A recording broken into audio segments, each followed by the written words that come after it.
हम चांद तक पहुंच चुके हैं।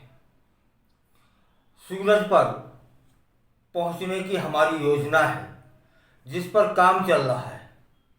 हम इतने विकसित हुए हैं और धीरे धीरे धीरे धीरे दुनिया के जो सर्वश्रेष्ठ देश हैं, जो विकसित देश हैं, उसमें शामिल होने की प्रतिस्पर्धा में सबसे आगे और अंदर जो चल रहा है वह बड़ा भयानक है। आज भी हम बेटी और बेटों में भेद करते हैं। कईयों ऐसी जगह हैं जहां बेटी और बेटियों में भेद किया जा रहा है और एक बेटे की चाह क्या संपूर्ण परिवार की अनदेखी करना जायज है? ऐसा ही एक मामला अभी बैसरिया तहसील से आया, जिसमें बेटे की चाह ने 3 मासूम बच्चियों और उसकी मां ने फांसी पर झूलने को मजबूर कर दिया। और जिसने भी इस घटना को सुना, देखा, वह कपकपा गया। जरा जरा सी मासूम सी बच्चियां फांसी पर झूल रही थीं। यह मामला गुनगुना थाना के रोड़िया ग्राम से आया है, जो कि बैरसिया तहसील के अंतर्गत आता है, जहां पर एक नवविवाहिता ने अपनी 3 मासूम बेटियों के साथ फांसी के फंदे पर झूलना शायद ठीक समझा, लेकिन यह बहुत गलत है। आत्महत्या किसी समस्या का समाधान तो नहीं हो सकता।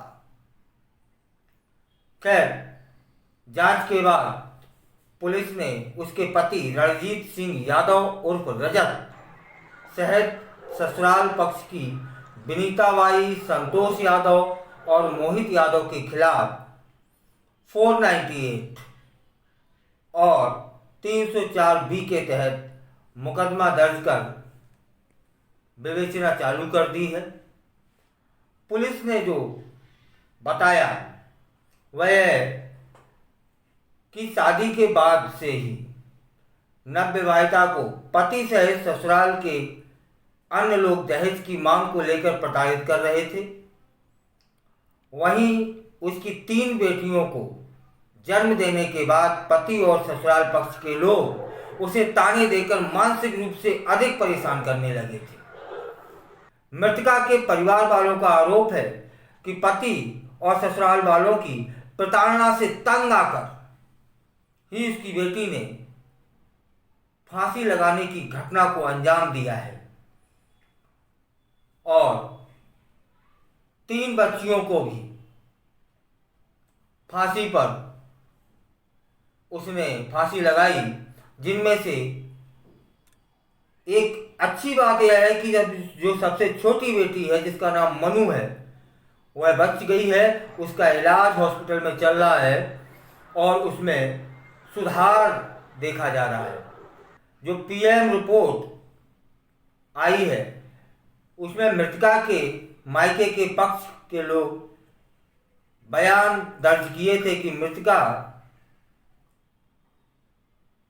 को मजबूर किया गया है इस तरह की घटना करने के लिए। खैर, पुलिस विवेचना कर रही है। पुलिस ने मृतका के मोबाइल को भी जब्त कर लिया है, रिकॉर्डिंग को भी पुलिस जांच में ले रही है और पुलिस के मुताबिक मंगलवार सुबह करीब 7:30 बजे डायल 100 पर सूचना मिली थी कि ग्राम रोड़िया में रहने वाली महिला ने फांसी लगा ली है। पुलिस मौके पर पहुंची तो पता चला संगीता यादव, जिनकी उम्र 28 साल, उनकी 2 बेटियां आराध्या 5 साल, सृष्टि 1.5 साल सहित ढाई तीसरी जो बेटी मनु जो बच गई है ने फांसी लगा ली है। और उनको जब हॉस्पिटल पहुंचाया गया तो जिसमें से 3 लोग मृत पाए गए और मनु नाम की बच्ची का इलाज चालू है। हालांकि डॉक्टर ने संगीता और उसकी 2 बेटियों को मृत घोषित जरूर कर दिया, पर मनु के स्वास्थ्य में जो सुधार है उससे बड़ा संतोष उपजा कि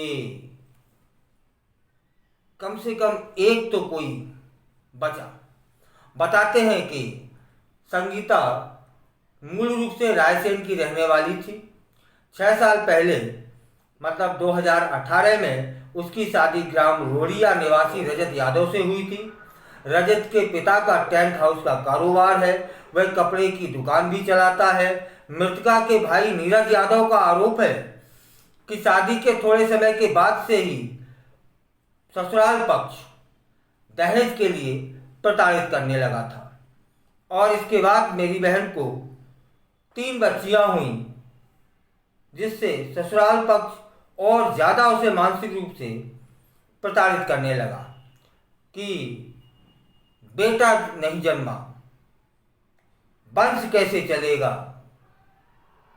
और कईयों प्रकार के ताने जिन्हें मैं आज सुना भी नहीं पा रहा हूँ। बेटा न होने पर अधिक प्रताड़ना। राम राम। हादसे से पहले रात के समय संगीता ने मोबाइल पर अपने भाई नीरज को मैसेज भी किया था और रोते हुए वह मैसेज रिकॉर्ड है, जिसमें वह कह रही है कि मेरा पति रजत बहुत खराब है। मैं अभी तक यह सोचकर समझौता करती रही कि अब ठीक हो जाएगा, अब ठीक हो जाएगा, मेरे प्रति लोगों का व्यवहार बदल जाएगा। जब सहन शक्ति की सारी सीमा टूट गई तब मैं यह निर्णय ले रही हूँ कि मैं जहर खा रही हूँ, कोई नहीं बचेगा, सब मरेंगे।